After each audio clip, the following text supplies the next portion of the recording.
éjszaka meg itt nem hagy aludni engem. A plafont nézem csendben, elveszve a fejemben. Minden gondolat ugyanoda vezet vissza, hogy akit meg szeretek, az egyszer úgyis itt hagy. Fura már ez az egész, megszoktam a magányt, megszoktam, hogy nincs senki, aki tényleg vár rám. A telefonom néma, az utcák hidegek, és az emberek között is egyedül létezek. Mosolygok nappal, mint ha minden rendben lenne, de belül ugyanaz a vihar tombol csendbe. Nem látják rajta, mennyi minden tört ketté, mennyi szeretlek vált később idegenné. Annyi éjszakát végig ittam már némán, próbáltam nem gondolni arra, mi hiányzik igazán. Mert nem a csókok, nem az üres testek, hanem hogy valaki mellett végre önmagam lehessek. De mindig ugyanoda fut ki a történet, elején tűzég, végén csak törmelék. Elején örökké, aztán most más az élet, én meg összeszedem újra a széthullott részem. Félek az újabb csalódástól, hogy megint összetörek búcsúszó.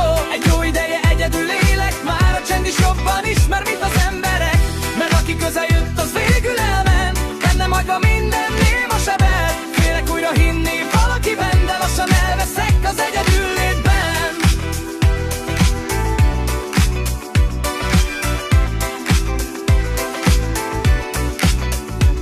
Sokan mondják, hogy tesó, majd jön valaki, de többet ütsz élni, mikor nem te vagy itt bent valami sötét szobában hajnal 4-kor egyedül, mikor amúgy minden emléke rád nehezedül. Mert én tényleg hittem emberek szemében, hittem abban, hogy maradnak majd végleg. De ma már, ha valaki túl közel kerül, egy hang bennem rögtön azt súgja, megsebez újra végül. Szóval inkább távolság, inkább hideg szív, inkább bámatlan éjjelek, mint még egy hamis film. Mert belefáradtam abba, hogy mindig én szeressek jobban, és a végén mégis én maradjak romokban. Néha hiányzik egy ölelés csendben, hogy valaki csak maradjon mellettem rendben, hogy ne kelljen megjátszanom magam folyton, és ne féljek attól, hogy egyszer megint összetörnek otthon. Mert tudod, az ember egy idő után már nem sír hangosan, csak ül némán és belül szakad darabokra lassan. És én is ilyen lettem az elmúlt évek alatt, egy szív, ami túl sokszor maradt magára. Félek az újabb szalódástól, hogy megint összetörek búcsúszó. Egy jó ideje egyedül élek, már a csend is jobban ismer, mint az emberek.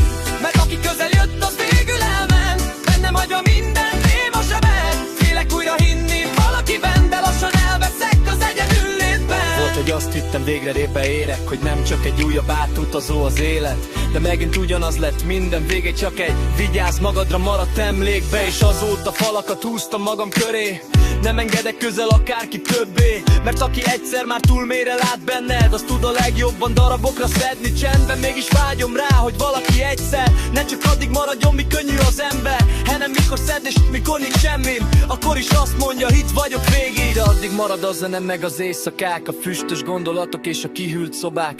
Maradnak a sorok, amik belőlem szólnak, mert a fájdalmak néha zenévé olvadnak.